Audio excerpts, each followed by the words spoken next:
Inanunsyo ni TV5 President Guido Zabalero na mapapanood na ang mga laro ng unang Pay-for-Play League sa Asia sa A2Z, dulot ng kasunduan ng kampo ng Kapatid Network at Signal at ng ABS-CBN at Zoe Broadcasting Network. Ayon kay Zabalero, nangangailangan talaga ng PBA ng isang dedicated home kung saan hindi makokompromiso ang pag-ere ng mga ibang liga na hawak din ng Signal TV. Nilinaw din ng kapatid boss na ang Signal at TV5 pa rin ang in-charge sa pag-produce ng liga, kung saan magsisimula ang 48th season ng PBA sa November 5. Sa inilabas namang pahayag ng Kapamilya Network sa pagsasaere ng PBA games sa A2Z, sinabi nito na ang hindi ipapalabas doon ang primetime bida programs at ilan pang palabas ng ABS-CBN tuwing Miyerkules, Biyernes at Linggo upang bigyang daan ang pagsasahimpapawid ng liga.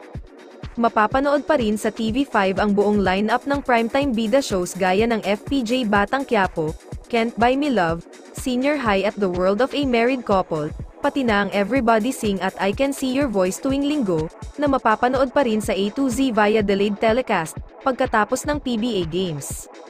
Parehong sumang-ayon ang ABS-CBN at A2Z sa pagbabagong ito sa oras na maisaere na ang mga laro ng PBA. Nagpasalamat ang Kapamilya Network sa lahat ng mga kapamilya, kapatid at ka-A2Z sa patuloy na pagsuporta sa kanilang mga programa. The partnership with A2Z ensures that Filipinos nationwide have widespread access to live PBA games on free-to-air and opens up new audiences to experience the country's top basketball league, dagdag pa nito.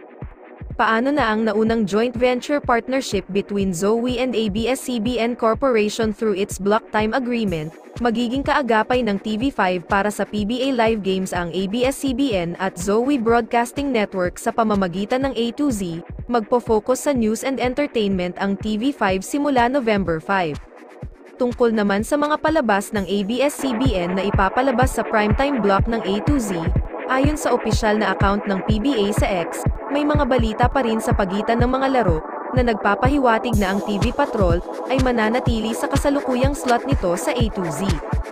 Sa isang pahayag, kinilala ng ABS-CBN ang mga pagbabago, sinabi ng network na, simula sa November 5, 2023, ang ilan sa mga programa ng ABS-CBN sa A2Z tuwing Miyerkules, Biyernes, at Linggo ay magbibigay daan para sa mga laro ng PBA simula sa Season 48.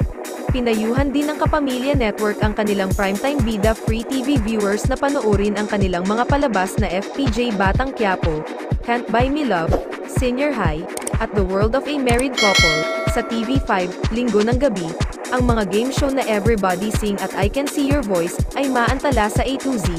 habang pinapanatili ang kani-kanilang simulcast sa TV5.